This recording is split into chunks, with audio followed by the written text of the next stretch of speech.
గౌరవనీయులు సభాధ్యక్షత వహిస్తున్న నాగమల్లేశ్వరరావు గారు, మిత్రులు శాసన మండలి సభ్యులు గౌరవనీయులు దేశపతి శ్రీనివాస్ గారు, ప్రముఖ సంపాదకులు పెద్దలు కె శ్రీనివాస్ గారు, అల్లం నారాయణ గారు, నేటి ఈ కార్యక్రమానికి మరి కారణం మనందరినీ ఇక్కడికి రప్పించినటువంటి సునీత గారు, ఈ కార్యక్రమంలో పాల్గొంటున్నటువంటి సాహితీ అభిమానులు, సునీత గారి బంధుమిత్రులు, జర్నలిస్టులు అందరికీ నమస్కారం. ముందుగా నేను కొంత ఆలస్యంగా వచ్చాను, క్షమించాలి. అయితే ఎక్కువ సమయం కూడా నేను తీసుకోను, కానీ ఇలాంటి సాహితీ సభల్లో మాట్లాడాలంటే మాలాంటి రాజకీయ నాయకులు కొంచెం ఇబ్బందే ఉంటుంది. బట్ ఏది ఏమైనా సునీత గారికి తో నా పరిచయం 30 సంవత్సరాల నుంచి నేను వారిని చూస్తూ ఉన్నాను. కేసీఆర్ గారు తెలుగుదేశం పార్టీలో ఉన్నప్పుడు వీరు కలిసి ఆ రోజుల్లో విజన్ 2020 డాక్యుమెంట్ రెడీ చేసే రోజుల్లో కలిసి పనిచేసేవారు. అప్పుడు నేను చాలా కాలేజ్ స్టూడెంట్ను. ఆ రోజుల నుంచి కూడా సునీత గారి పట్టుదల కావచ్చు, వారి నాలెడ్జ్ కావచ్చు, వారి గురించి కొంత దగ్గరగా చూసినటువంటి అనుభవం ఉంది. ముఖ్యంగా సునీత గారు మంచి రచయిత్రి. వారు చాలా చక్కగా ఎన్నో పుస్తకాలను ఈ సమాజానికి అందించారు. ఎన్నో నవలలను, ఎన్నో కథల్ని వారు రచించినారు. అయితే ఈరోజు ఈ 2 పుస్తకాలు నా చేతుల మీదుగా ఆవిష్కరించడం నిజంగా నాకు చాలా సంతోషంగా ఉంది. అయితే ఈ 2 పుస్తకాల్లో కూడా ఒకటి జీవన సంధ్య అయితే రెండవది గుండె గుండెకో కథ. 2 కూడా ఈరోజు సమాజానికి చాలా దగ్గరగా ఉన్నాయి. నిజంగా ఎవరైనా జీవితంలో అనుభవిస్తే, అందులో లీనమైతే, అంటే పరకాయ ప్రవేశం చేస్తే కానీ రాయలేము. కానీ వారు చూస్తూ ఉంటే ఆ విభిన్నమైనటువంటి పాత్రల్లో సునీత గారు పరకాయ ప్రవేశం చేసి చాలా చక్కగా, అంటే కళ్ళకు కట్టినట్టుగా తన నవలలో వారు వివరించడం జరిగింది. వారిని నేను మనస్ఫూర్తిగా అభినందిస్తా ఉన్నాను. ముఖ్యంగా జీవన సంధ్య గురించి ఇందాక అమ్మాయి శృత కీర్తి చక్కగా చెప్పింది. ఇది నేను కూడా అనుభవంలో చూస్తా ఉన్నా. మా దగ్గర దూల్మిట్ట అనే ఒక గ్రామం ఉంటుంది, జనగామ జిల్లా జనగామ నియోజకవర్గంలో ఉంటుంది, ప్రస్తుతం సిద్దిపేట జిల్లాలో ఉంది. దూల్మిట్ట అనేటువంటి గ్రామంలో ఒక రిటైర్డ్ ఉపాధ్యాయుడు ఉంటారు. భార్యాభర్తలు ఇద్దరూ నా దగ్గరికి వచ్చారు. అఫ్కోర్స్ ఆ రిటైర్డ్ ఉపాధ్యాయునితో నాకు కొంత సన్నిహితమైన అనుబంధం ఉంది, తెలంగాణ ఉద్యమ అనుబంధం ఉంది. ఆ దూల్మిట్ట గ్రామం ప్రత్యేకత ఏంటంటే చాలా మంది ఉద్యోగులే ఉంటారు. అందులో ఎక్కువ మంది టీచర్లు ఉంటారు, బాగా చదువుకున్న వాళ్ళు ఉంటారు. ఆ రోజుల్లో నిజాం కాలంలో అక్కడ హై స్కూల్ వచ్చింది, ఎందుకో బాగా చదువుకున్నారు, చాలా మంది ఉద్యోగులు ఉంటారు. తెలంగాణ ఉద్యమంలో ఆ గ్రామం ముందుండి అద్భుతమైన ఉద్యమాన్ని నడిపిన గ్రామం. అట్లా ఉద్యమ కాలం నాటి సాన్నిహిత్యం. సో ఆ రిటైర్డ్ ఉపాధ్యాయుడు ఓ రోజు నేను సిద్దిపేటలో ఇంట్లో ఉంటే భార్యాభర్తలు ఇద్దరూ వచ్చారు. ఏం సార్ ఇలా వచ్చారని కూర్చోబెట్టి మాట్లాడితే తన బాధ చెప్పుకున్నాడు. కొడుకు కోడలు బెంగళూరులో సాఫ్ట్వేర్ ఇంజనీర్లు, నిన్న ఇంటికి వచ్చి బాగా అల్లరి చేశారు, నన్ను కొట్టారు, ఆస్తి పంచమన్నారు, పోలీస్ స్టేషన్లో కేసు పెట్టారు ఉల్టా నా మీదనే, ఒక మాట ఆర్డీఓకు పోలీసులకు చెప్పు నాయనా అని నా దగ్గరకు వచ్చాడు. ఆస్తి తొందరగా పంచమన్నారు. నేను ఇప్పుడెందుకు పంచుతానరా, అమ్మ ఉంది, నేనున్నా, మేము అయిపోయాక మీకే వస్తుంది కదా అంటే, అప్పటిదాకా మాకెందుకు, ఇప్పుడు పంచేసే, నువ్వు ఏదో కొంత ఉంచుకుంటే చాలదా నీకెందుకు అన్నారట.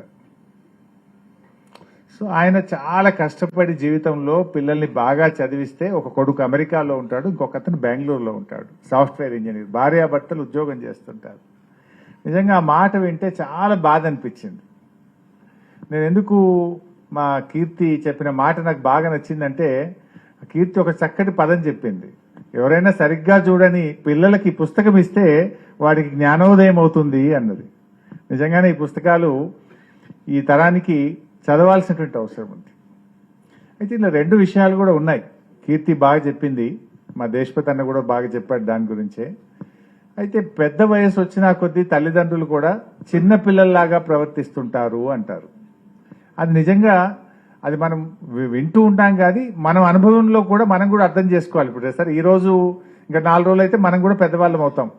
సో మనము చిన్నపిల్లల్లాగా ప్రవర్తిస్తూ ఉంటాం. ఇప్పుడేమో కాలం మారింది. ఎలా అయిపోయింది అంత పోటీ ప్రపంచంలో. పొద్దున్న లేస్తే పిల్లలు స్కూల్కి వెళ్ళాలి, పెద్దలు ఆఫీస్కి వెళ్ళాలి, భార్య ఉద్యోగము, భర్త ఉద్యోగంలో ఈ వృద్ధులను చూసే పరిస్థితి తక్కువైపోయింది. అందులో ఈ టెక్నాలజీ మరింత పాడు చేసింది.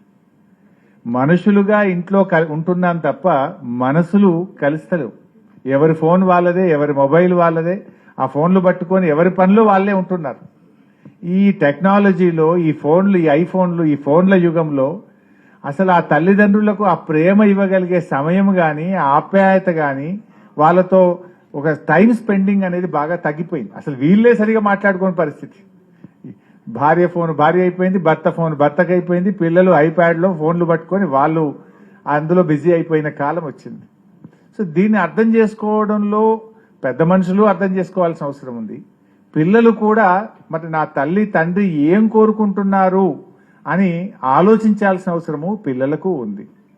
ఇక్కడ 2 వైపులా కూడా దీన్ని నవలాలో చక్కగా తను వివరించే ప్రయత్నం చేశారు.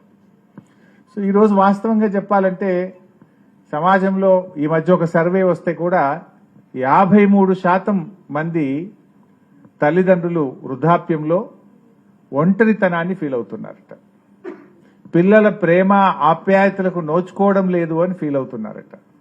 వాస్తవానికి మన భారతదేశం కానీ మన తెలంగాణ రాష్ట్రం మనం కుటుంబాలుగా కలిసి ఉన్నాం. మన దగ్గర ఫ్యామిలీ బాండేజ్ చాలా ఎక్కువ అని భారతీయ తత్వంలో మన భారతదేశంలో ఫ్యామిలీ బాండేజ్ ఎక్కువ అని మనం చెప్పుకుంటూ ఉంటాం. కానీ దురదృష్టం ఏంటంటే రాను మనం కూడా ఆ పాశ్చాత్యీకరణలో భాగంగా ఈ టెక్నాలజీ మన మైండ్లను కూడా ప్రభావితం చేసి మనం కూడా ఆ తల్లిదండ్రులకు వృద్ధాప్యంలో ఇవ్వాల్సిన ఆప్యాయతను, ప్రేమ, అనురాగాలను మనం ఇవ్వలేకపోతా ఉన్నాం. చిన్ననాడు తల్లి మనకి ఎంత ప్రేమనిస్తుందో, ఎంత ఆప్యాయతనిస్తుందో, ఎంత ముద్దుగా మనల్ని పెంచుకుంటుందో, వాళ్ళు వృద్ధాప్యంలో ఉన్నప్పుడు కూడా మన నుంచి అదే తల్లి ఆశిస్తుంది. ఇందాక నవలాలో చెప్పినట్టు కొడుకు అన్నం వండి పెట్టాలనో, కొడుకుకు పక్కన కూర్చొని వడ్డించాలనో, కొడుకు తల మీద నెమరాలనో అది తల్లి కోరుకుంటుంది. ఆ ఒంటరితనంలో ఏంటంటే వాళ్ళకి కావాల్సింది ఇందాక నవలాలో 3 విషయాలు చెప్పారు. డబ్బు ఉన్న వృద్ధాప్యం కావచ్చు, డబ్బు లేని వృద్ధాప్యం కావచ్చు, అన్నీ ఉన్న వృద్ధాప్యము కావచ్చు. అందరికీ సమస్యలే ఉన్నాయి. అది చెప్తూ ఉంటే నాకు నా భార్య అన్న మాటలు గుర్తొచ్చినాయి. అప్పుడప్పుడు నా భార్య నాతో కొట్లాడుతూ ఉంటుంది. రేపు ముసలోళ్ళు అయినాక పిల్లలు పట్టించుకుంటారా, నువ్వు ఒక్కనాడన్నా వాళ్ళతో కూర్చుంటలేవు, ఒక్కనాడన్నా వాళ్ళతో మాట్లాడతలేవు, ఒక్కనాడన్నా వాళ్ళతో మన సంస్కృతి గురించి, మన వారసత్వం గురించి, మన చరిత్ర గురించి చెప్తూ చక్కగా వాళ్ళకి నేర్పించేవాళ్ళే. వేసవికాలం సెలవులు వస్తే నాయనమ్మ దగ్గరకో అమ్మమ్మ దగ్గరకో పోయి ఎంతో నేర్చుకునేవాళ్ళు, సంస్కృతి నేర్చుకునేవాళ్ళు, సాంప్రదాయాలు నేర్చుకునేవాళ్ళు, పద్ధతులు నేర్చుకునేవారు, విలువలు ఎలా సమాజంలో నిలబెట్టాలని నేర్చుకునేవాళ్ళం. ఇది ఆ రోజులు వెళ్ళిపోయినాయి. ఇప్పుడు ఆ మానవ సంబంధాలు బలహీనపడుతున్నటువంటి పరిస్థితి వస్తూ ఉంది. ఇది అందువల్ల ఒక్కొక్కసారి కొంతమంది వృద్ధులు ఆత్మహత్య చేసుకున్నారంటే ఎంత బాధ కలుగుతుంటుంది. అన్నీ ఉండి పెంచి పెద్ద చేసిన పిల్లలుండి, చేతికందిన పిల్లలుండి వాళ్ళు ఆత్మహత్య చేసుకునే పరిస్థితి. నవలాలో ఒక దగ్గర రాశారు, నేను బతికుండడం కంటే చావడమే మేలు అని శాంతమ్మ మరియు వాళ్ళిద్దరి భార్యాభర్తల సంభాషణలో బతికుండడం కంటే చావడమే మేలు అనేటువంటి పదం మాట్లాడటం బహుశా అది రాశారు వారు. ఈ భూమి మీద ఎవరు అనుకుంటారు? అసలు ఏ మనిషి అయినా నేను చనిపోవాలని అనుకుంటాడా? అంటే వృద్ధాప్యంలో ఈరోజు మన చుట్టూ ఉన్నటువంటి మన తల్లిదండ్రులు కావచ్చు, వృద్ధులు అలాంటి భావనలో ఉన్నారనేటువంటి విషయాన్ని చాలా చక్కగా సునీత గారు కళ్ళకు కట్టినట్టుగా వివరించారు. అంటే మనం మేల్కొనాల్సినటువంటి అవసరం ఉంది. నిజానికి ప్రభుత్వాలు కూడా ఇవాళ వాస్తవానికి చాలా మందికి తెలియదు. మనం మన చట్టం ఉంది కానీ అది ఇంప్లిమెంటేషన్ లేదు, డ్రైవ్ లేదు. ప్రతి జిల్లాలో ఆర్డీఓను ఈ వృద్ధులకు వెల్ఫేర్ ఆఫీసర్గా ప్రభుత్వం నామినేట్ చేసింది. అంటే పిల్లలు సరిగా చూడకపోయినా, ఆస్తి పంపకాల్లో ఇబ్బంది వచ్చినా ఆర్డీఓ ప్రతి నెల ఒక సోమవారం రోజు కూర్చొని ఈ వృద్ధుల సమస్యల కోసం పనిచేయాలి రెవెన్యూ డివిజన్ అధికారి అని ఒక చట్టం ఎప్పుడో 30 ఏళ్ల కింద వచ్చింది. కానీ అది చాలా మందికి తెలియదు. ఆ పని ఆర్డీఓలకు చేయట్లేదు, ఎవరు చేసిన పరిస్థితి లేదు. అంటే వాస్తవానికి ప్రభుత్వాలుగా కూడా ఎంతసేపు నిరుద్యోగ యువత గురించో లేకపోతే ప్రభుత్వాలు ఓట్లు సంపాదించే యంత్రాల వైపు చూస్తున్నారు. వృద్ధులంటే ఓ పెన్షన్ ఇవ్వాలి, 2000 పెన్షన్ ఇవ్వాలి, 4000 పెన్షన్ ఇవ్వాలి అనే ధోరణిలో ఆలోచిస్తున్నాం తప్ప మానవ సంబంధాలు ఎలా మెరుగుపడాలి, తల్లిదండ్రుల పట్ల బాధ్యత పిల్లల్లో ఎలా పెంచాలి అనే విషయంలో ఈరోజు సమాజం ఆలోచించాల్సినటువంటి అవసరం వచ్చింది. పిల్లలకు చదువులు చెప్తున్నాం మనం. చదువులు చెప్పడం ఎంత ముఖ్యమో సంస్కారం నేర్పించడము, పెద్దల పట్ల తల్లిదండ్రుల పట్ల బాధ్యత నేర్పించాల్సిన అవసరం కూడా కనబడతా ఉంది నాకు. ఇవాళ మనం ఈ కార్పొరేట్ స్కూళ్లలో మార్కులు ర్యాంకులు మార్కులు సంపాదించే యంత్రాలుగా పిల్లల్ని తయారు చేస్తున్నాం తప్ప నీ తల్లిదండ్రుల పట్ల నీ బాధ్యత ఏంది, నీ సమాజం పట్ల నీ బాధ్యత ఏంది, what is your social responsibility అనేది మనం ఎక్కడో మిస్ అవుతున్నామేమో అనిపిస్తుంది నాకు. మనం ఎట్లయితే ఇవాళ తెలుగు భాష మిస్ అయిపోయి ఇవాళ పిల్లలు తెలుగు పుస్తకం చేతికిచ్చి చదవమంటే చదవలేని పిల్లలు చాలా మంది తయారవుతున్నారు. అట్లా భాష పట్ల గాని, సమాజం పట్ల గాని, తల్లిదండ్రుల పట్ల గాని, కుటుంబ బాంధవ్యాల పట్ల గాని బాధ్యతలు పెంచే విధంగా ఇలా ప్రభుత్వాలు ఆలోచించాల్సిన అవసరం ఉంది. విద్య ఎంత ముఖ్యమో విద్యతో పాటు సంస్కారము, బాధ్యత కూడా అంతే ముఖ్యం అనేది చిన్నప్పటి నుంచే ఈరోజు పిల్లలకు నేర్పించాల్సిన అవసరం కూడా కనపడతా ఉంది. సో అలాంటి చక్కటి అంశాలను సునీత గారు చాలా చక్కగా, అంటే జనరల్ గా కథ అనేటువంటిదేమో మనము ఒక సందర్భాన్ని బేస్ చేసుకొని కథ రాస్తుంటారు. నవల అన్నప్పుడు ఏమైతుంది, జీవితంలోని ఒక మొత్తం జీవిత సారాంశాన్ని వివరించేటువంటిది ఒక నవల. అంటే అటు ఆ నవలలో మన విభిన్న పాత్రలను అంత అద్భుతంగా రాయగలిగారంటే సునీత గారు రియలిస్టిక్ గా ఈరోజు సమాజంలో ఏం జరుగుతుందనే వాస్తవాలకు దగ్గరగా వారు చాలా చక్కగా రాశారు. నిజంగా ఈ నవల అటు వృద్ధులు చదవాలి, పిల్లలు కూడా బాగా చదవాలి. చదివినప్పుడే మనలో రియలైజేషన్ వస్తుంది. ఆ రియలైజేషన్ తప్పకుండా ఎంతో కొంతమందిలోనైనా బాధ్యతలను గుర్తు చేస్తుంది, కొంత మార్పు తీసుకురాగలుగుతుంది అని చెప్పి నాకు అనిపిస్తా ఉంది. నేను తప్పకుండా కొన్ని కాపీలు పెట్టుకుంటా. నాకు రెగ్యులర్ గా ఈ కంప్లైంట్స్ వస్తుంటాయి. ఎవరు వచ్చినా తల్లిదండ్రులకు పిల్లలకు ముందు ఈ పుస్తకం చదువుకొని రమ్మని చెప్పాలనిపిస్తా ఉంది నాకు. సో అంత చక్కగా ఈ బుక్ వారు రాశారు. వారిని నేను మనస్ఫూర్తిగా అభినందిస్తా ఉన్నాను.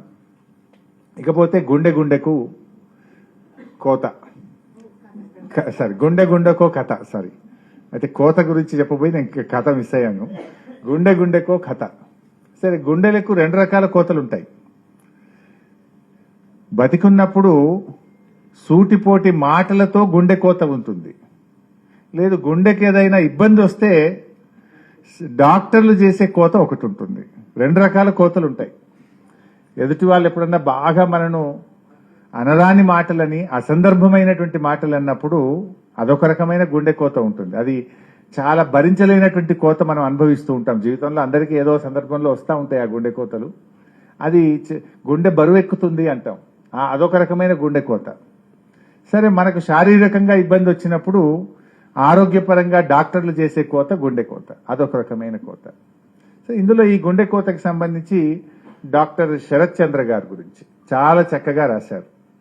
శరత్ చంద్ర గారి గురించి మాకొక శరత్ చంద్ర గారు ఉన్నారు, ఇక్కడ కనబడతా ఉన్నారు. వారు చాలా మంచి డాక్టర్ నా దగ్గర సిద్దిపేటలో.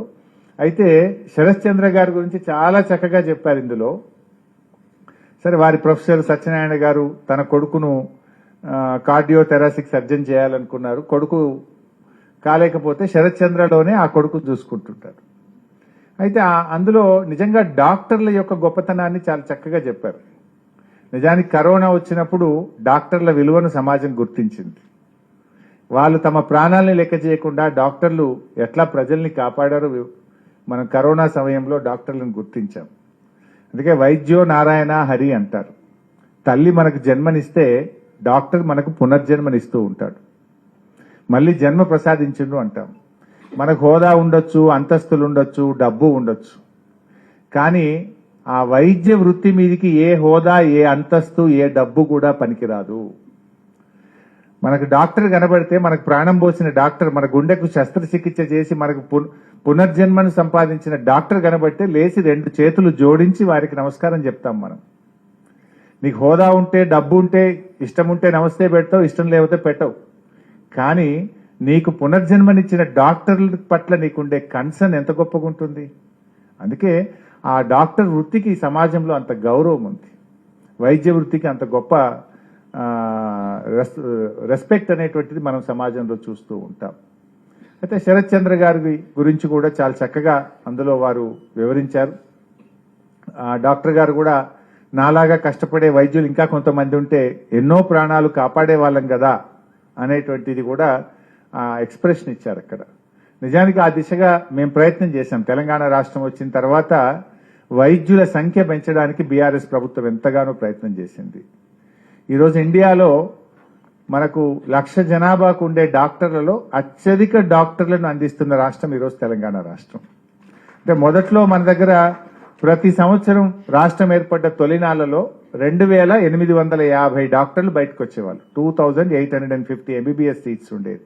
ఈరోజు తెలంగాణలో 10,000 ఎంబీబీఎస్ సీట్లు ఉన్నాయి. 10,000 అంటే 10 ఏళ్లలో 2,850 నుంచి 10,000 ఎంబీబీఎస్ సీట్లు తీసుకువెళ్ళారు. అంటే శరత్ చంద్ర ఆలోచనలు నవలాలో నాలాగా కష్టపడే మరింత మంది డాక్టర్లు ఉంటే ఇంకా చాలా మందిని కాపాడే వాళ్ళం కదా అన్నారు. ఆ ఆలోచనే కేసీఆర్ గారు కూడా చేశారు. ఎంబీబీఎస్ సీట్లే కాదు, పీజీ సీట్లు, సూపర్ స్పెషాలిటీ సీట్స్ కూడా 2 3 పెంచి డాక్టర్ల అందుబాటును పెంచేటువంటి దిశగా ఆనాడు ప్రభుత్వం కూడా ఆలోచించింది. సరే, మళ్ళీ నేను రాజకీయాల్లో పోతున్న పొగూడదేమో కానీ సరే, సునీత గారు చాలా చక్కగా ఈ నవలాలో బాగా రాశారు. అంటే ఒక డాక్టర్ వృత్తి గురించి కూడా చెప్పారు. నిజంగా డాక్టర్కు పర్సనల్ లైఫ్ ఉండదు. ఒక కార్డియోథెరాసిక్ సర్జన్ కావాలంటే 35 సంవత్సరాలు పడుతుంది. ఆయన ముందు ఎంబీబీఎస్ చేయాలి, తర్వాత పీజీ చేయాలి. పీజీ రాయాలంటే అదొక పెద్ద ఎగ్జాము. ఫస్ట్ అటెంప్ట్లో వస్తుందో సెకండ్ అటెంప్ట్లో వస్తుందో తెలియదు. ఆ పీజీ అయిన తర్వాత మళ్ళీ సూపర్ స్పెషాలిటీ చేయాలి, దానికి ఎగ్జామ్ రాయాలి, దాంట్లో సీట్స్ సంపాదించాలి. ఇవి అన్ని అయిన వరకు 35 ఏళ్ళు వస్తాయి. 35 ఏళ్ళు రాగానే పోయి సర్జరీ చేస్తారంటే చెయ్యడు. ఒక సీనియర్ చేతి కింద 5 ఏళ్ళు పని చేయాలి. 40 ఏళ్ళు వస్తాయి. అప్పుడు చిన్నగా ప్రాక్టీస్ స్టార్ట్ చేసి డాక్టర్గా చెయ్యి తిరిగి ప్రజల్లో ఆదరణ పొందే వరకు 50 ఏళ్ళు వస్తాయి. అంటే ఒక డాక్టరు తన సమాజంలో ఒక గుర్తింపు దొరకాలంటే 50 ఏళ్ళు శ్రమిస్తే గాని ఆయన ఒక సూపర్ స్పెషాలిటీ డాక్టర్గా సమాజంలో గౌరవం పొందాడు. పోనీ 50 ఏళ్ళు అయిన తర్వాత సుఖం ఉంటుందా? రాత్రి 12 గంటలకు ఫోన్ వస్తే కూడా పరిగెత్తాల్సిందే కదా డాక్టర్. సండే ఉండదు, అతనికి హాలిడే ఉండదు. ఒక సీరియస్ కేసు ఉందంటే ఉదయాన్నే 5 గంటలకు వెళ్లాల్సి వస్తుంది, రాత్రి 12 గంటలకు వెళ్లాల్సి వస్తుంది.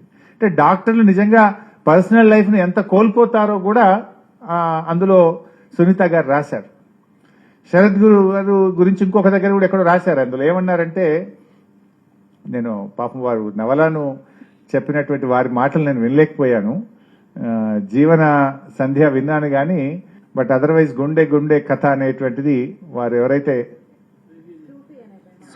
సూఫీ మాటలు నేను వినలేదు, బాగా చెప్పుంటారని అన్నారు. సో అందులో ఒక దగ్గర చెప్పారు, సునీత గారు ఏమంటారంటే, ఆ నవలలో అర్ధరాత్రి కల్లో వచ్చిందంట ఆయనకు, శరత్ చంద్ర గారికి. నిన్న రాత్రి సర్జరీ చేసిన పేషెంట్ చనిపోయాడు అని కలలో వస్తే లేచి కూర్చున్నాడు, కలలో కూడా పేషెంట్ గుర్తొస్తున్నాడు. అంటే ఆ డాక్టర్ కన్సర్న్ ఎట్లా ఉంటుంది, ఆ డాక్టర్కు పేషెంట్ పట్ల వాళ్ళ ప్రాణాలు కాపాడడం పట్ల ఎంత కన్సర్న్ ఉంటుంది అనేటువంటిది వైద్య వృత్తి యొక్క గొప్పతనాన్ని సునీత గారు ఈ నవలలో బాగా చెప్పేటువంటి ప్రయత్నం చేశారు. నిజానికి మన సమాజంలో చూస్తూ ఉంటాం, చాలా గొప్పవాడు పెద్దవాడు అనుకుంటాం, కానీ వాడు పెద్దవాడు కావడం వెనుక ఎన్ని త్యాగాలు ఉన్నాయి అనేది చాలా తక్కువ మంది గుర్తిస్తారు. నిజంగా డాక్టర్ చాలా గొప్పవాడు, ఆయన గొప్ప కార్డియోథెరాసిక్ సర్జన్. కానీ నిజంగా ఉట్టిగానే అయిందా మరి? అసలు ఆ ఎంబీబీఎస్ లో సీట్లు రావాలంటే ఉదయాన్నే 4 గంటలకు లేచి ఐఐటి రామయ్య కోచింగ్ సెంటర్ కు, ఈ కోచింగ్ సెంటర్ కు 4 గంటలకు వాళ్ళ అమ్మ తీసుకుపోయి నాయన దించి వస్తే చదివి ఎంబీబీఎస్ సీటు కొట్టి 5 ఏళ్ళు అది చదివి, తర్వాత పీజీ చదివి, తర్వాత సూపర్ స్పెషాలిటీ చేసి ఫ్యామిలీ లైఫ్ కోల్పోయి ఎంత కష్టపడితే అంత గొప్ప డాక్టర్ అయ్యాడు. దాని వెనక ఎంత త్యాగం ఉంది, అది చక్కగా ఈ నవలలో సునీత గారు వివరించారు. ఇది నిజంగా అంటే ఒక సక్సెస్ వెనుక త్యాగం ఉంటుంది, ఒక సక్సెస్ వెనుక నిరంతరమైన శ్రమ ఉంటుంది. దాన్ని కూడా చేపట్టేటువంటి ప్రయత్నం ఈ నవలలో వర్క్ చేశారు. ముఖ్యంగా ఈ సందర్భంగా మరి ప్రజల ప్రాణాలను అద్భుతంగా కాపాడుతున్నటువంటి డాక్టర్లకు, వైద్య వృత్తిలో ఉన్న వారందరికీ కూడా నేను శిరస్సు వంచి వారందరికీ హృదయపూర్వక అభినందనలు, ధన్యవాదాలు కూడా తెలియజేస్తా ఉన్నా. గతంలో నేను వైద్య ఆరోగ్య శాఖ మంత్రిగా కరోనా సమయంలో డాక్టర్ల సేవలను, డాక్టర్ల కృషిని దగ్గరగా చూసినటువంటి వాడిని, వారితో కలిసి పనిచేసినటువంటి వాడిని. అందువల్ల ఆ డాక్టర్లు చాలా గొప్పగా ఈ సమాజ సేవలో చాలా చక్కగా పనిచేస్తూ ఉన్నారు. వారందరికీ నా హృదయపూర్వకమైనటువంటి అభినందనలు. అదేవిధంగా మరి ఈ నవలాలు మరి ఈరోజు వారు చాలా మంచి ఉద్దేశంతో సునీత గారు, రావులపల్లి సునీత గారు అద్భుతంగా రాశారు. మన చుట్టూ ఉన్నటువంటి అంశాలను ఎక్కడో ఎమోషనల్ గా సినిమా టైపు నవల కాదు ఇది. మన చుట్టూ ఉన్నటువంటి అంశాలను అంటే వాటిని చక్కగా ఒక నవల రూపంలో తెచ్చారు. అంటే నిత్య జీవితంలో ప్రజలు ఎదుర్కొంటున్నటువంటి సమస్యలు, అది వృద్ధాప్య సమస్యలు కావచ్చు, డాక్టర్ల యొక్క గొప్పతనం కావచ్చు, ఈ అంశాలనే వారు కథాంశాలుగా చేర్చి చాలా చక్కటి నవలలు తెచ్చినందుకు సునీత గారిని నేను మనస్ఫూర్తిగా అభినందిస్తా ఉన్నాను. ఈ నవలాలు తప్పకుండా సమాజాన్ని జాగృతం చేయడంలో, తల్లిదండ్రుల పట్ల బాధ్యత పెంచడంలో, తల్లిదండ్రులు కూడా పిల్లల్ని అర్థం చేసుకోవడంలో ఈ నవల తప్పకుండా ఉపయోగపడుతుందని, మన అందరినీ కూడా జాగృతం చేయడానికి ఇది ఎంతగానో ఉపయోగపడుతుందని, ఈ నవల అందరూ కూడా తప్పకుండా చదవాలని, ఆదరించాలని చెప్పి కూడా నేను కోరుకుంటా ఉన్నాను. ముఖ్యంగా యువ రచయితలకు సునీత గారి రచనలు స్ఫూర్తిగా నిలవాలి, మరిన్ని రచనలు రావాలి. ఎందుకంటే ఇదంతా చాట్ జీపీటీ యుగం అయిపోయింది. రాసే ఓపిక తగ్గింది, చదివే ఓపిక తగ్గింది, అంతా చాట్ జీపీటీ. ఈ సమయంలో ఇంత మంచి నవలాలు రావడం, ఇంత ఓపికగా మీలాంటి వాళ్ళు దీని గురించి వినడం అంటేనే ఎంతో కొంత ఆనందాన్ని కలిగిస్తూ ఉంది. తప్పకుండా బుక్ రీడింగ్ అనేటువంటిది మనలో నాలెడ్జ్ పెంచడమే కాదు, మనను మంచి ఉత్తమమైన పౌరులుగా తయారు చేయడంలో ఇలాంటి మంచి నవలాలు కూడా తప్పకుండా ఉపయోగపడతాయి.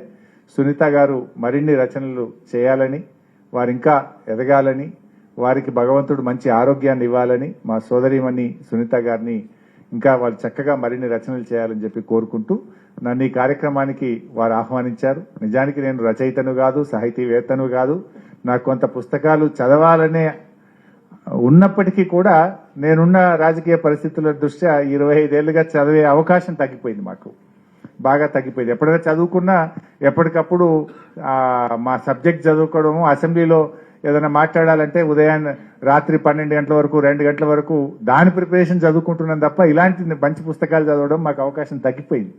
బట్ ఇన్ఫ్యాక్ట్ మమ్మల్ని పిలిచినందుకు వారు గుర్తుపెట్టుకొని, వారికి నేను ఉద్యమ సమయంలో కూడా వారు చాలా సందర్భాల్లో సపోర్ట్ చేసేవారు మాకు. ఆ పాత రోజులు 25-30 ఏళ్లుగా నేను వారిని దగ్గరగా చూశాను. వారు ఎంతో ప్రేమతో ఒక సోదరుడిగా నన్ను పిలిచినందుకు వారికి నేను నా హృదయపూర్వక ధన్యవాదాలు తెలియజేస్తూ నమస్కారం. ధన్యవాదాలు హరీష్ రావు గారు. హరీష్ రావు గారు అద్భుతమైన ప్రసంగం చేశారు.